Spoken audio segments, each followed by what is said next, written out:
Yo, what's going on, guys? It's Dill here from Timeless, and welcome to another video. So before this video starts, I want to let you guys know that I am appreciative of every single one of you guys who come to my channel every single day, showing me the support and the love. I appreciate every single one of you guys. So if any of you guys aren't subscribed to my channel, remember to subscribe if you guys are interested in sneaker related news, information, or anything like that. I did find a statistic on my channel saying only 10% of my viewers are actually subbed to my channel. So if you guys want updates on the sneaker news or anything that's going on in the sneaker community, remember to subscribe to the channel and click the post notification button. Now let's get right into this video. So in today's video, I'm going to be talking about the history of probably one of the biggest sneakers Adidas has ever released. Now this is the Nmd, or the Adidas Nmd. If you guys haven't heard of this sneaker, it is easily the most popular sneaker that Adidas has ever come out with, and it is very similar to the success of the Roshi when it comes to the Nike, but this one just happens to last a long time, as well as has many new innovations from Adidas. Now this includes the Adidas Boost as well as the Primeknit material,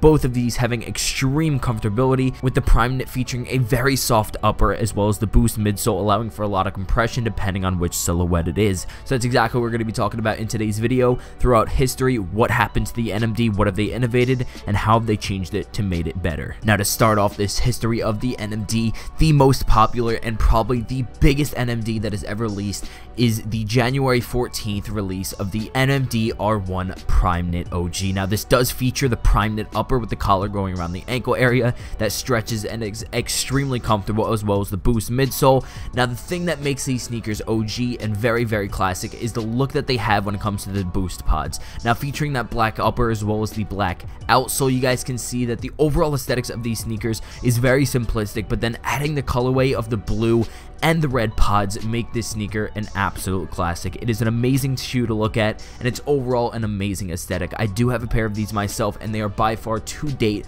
one of my favorite sneakers that I've ever purchased. Now there was two versions of these sneakers that did release, the original 2016 and then the 2017 version. Both of these sneakers featured a very nice Primeknit upper with very subtle differences between the two. Now the main difference between these, and probably the only difference, is the collar area. It's more prominent where the actual stretchiness of the actual elastic is around the collar area, but it's such a subtle difference that no one really cares, and it's not really too much of a difference. Now this restock did happen to bring down the price of these sneakers from over $1,000 now back to similar retail price to about $250 to $300. Now just because the price of these sneakers got killed doesn't mean anything personally to me, but it did to a lot of people. People saw these as a business opportunity to sell an amazing pair of sneakers for a great resale price, but once they got restocked, the price completely plummeted. But overall, the aesthetics of these sneakers was a great start to the line, and definitely the reason why these sneakers exploded. Now with the Nmd OG R1 being Primeknit, there is other versions of the sneaker, including the R1 regulars, which just has a regular upper mesh material.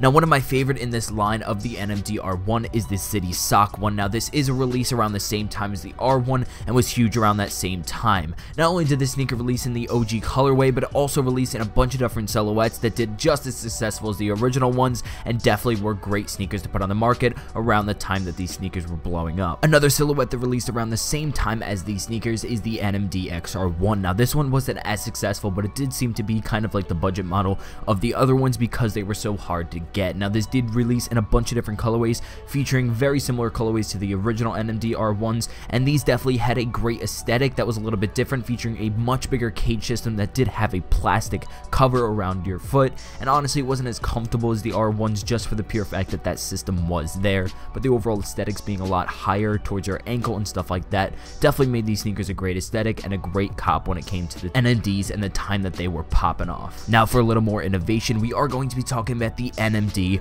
R2. Now this sneaker, between the time of the R1 and the R2, there was so many different colorways, probably hundreds and hundreds of different colorways of the R1s that did release until we actually got to the R2, which was not as successful as the original ones. Now the reason for this may just be the timing, or the timing of the actual release for this sneaker, which may have led to them not being as successful, but personally it was a huge innovation and a huge change from the R1s to the R2s that I saw out of Adidas that I think they did a great job on.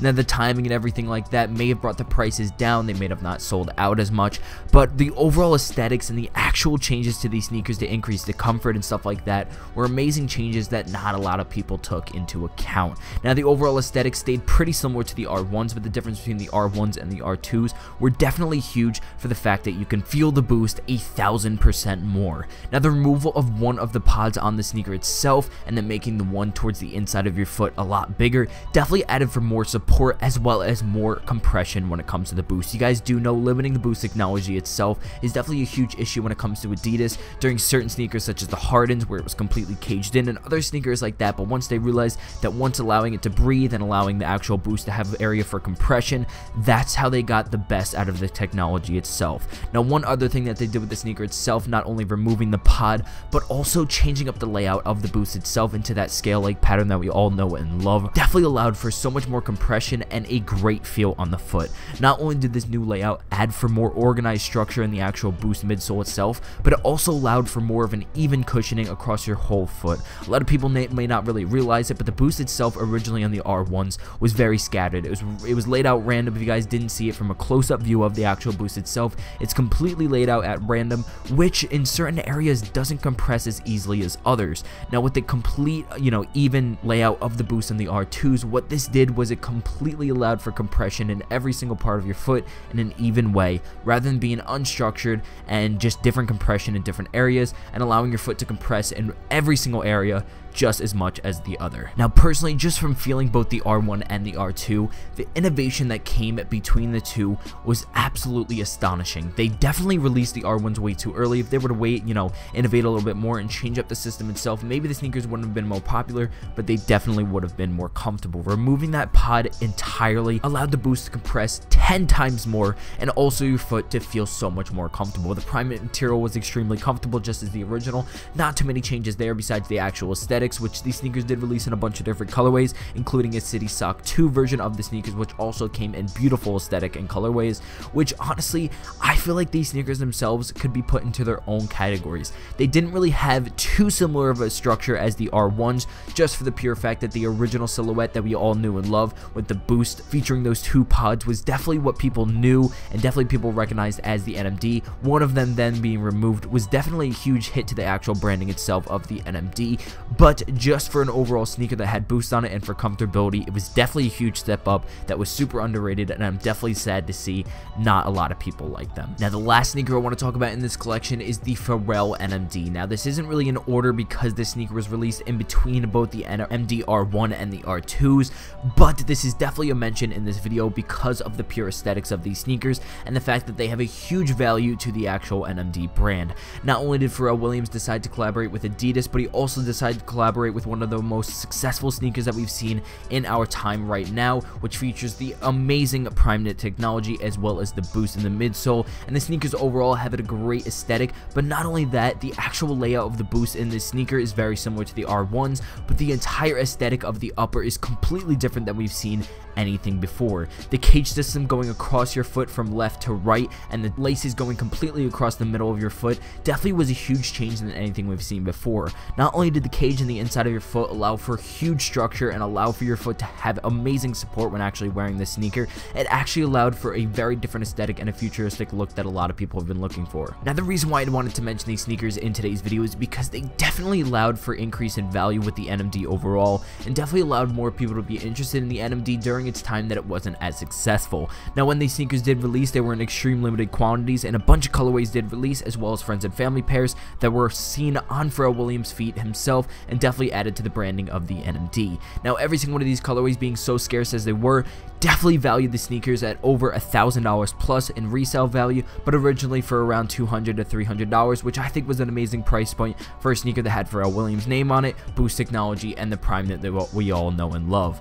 Now, the sneakers overall, as you guys do know, Nmds are definitely still doing great today. Not as great as they did in the past, but the overall reason why I made this video is just for the pure fact that this sneaker is historical and had so much value to the streetwear and modern style that we all love today. Now, the reason why the Nmd was so successful may be because of the innovation of the Primeknit and the Boost technology together, but also the new aesthetic. Featuring those new pods in the sneakers was definitely something different that we've never seen before, allowed for so much customizability on the actual Adidas end itself, for having a bunch of different colorways and anything they really want to do with the sneakers themselves, and overall, the sneakers are a great look. If you guys did enjoy today's video, remember to leave a like and subscribe. Thank you all so much for watching, and I'll see you in the next one. Peace.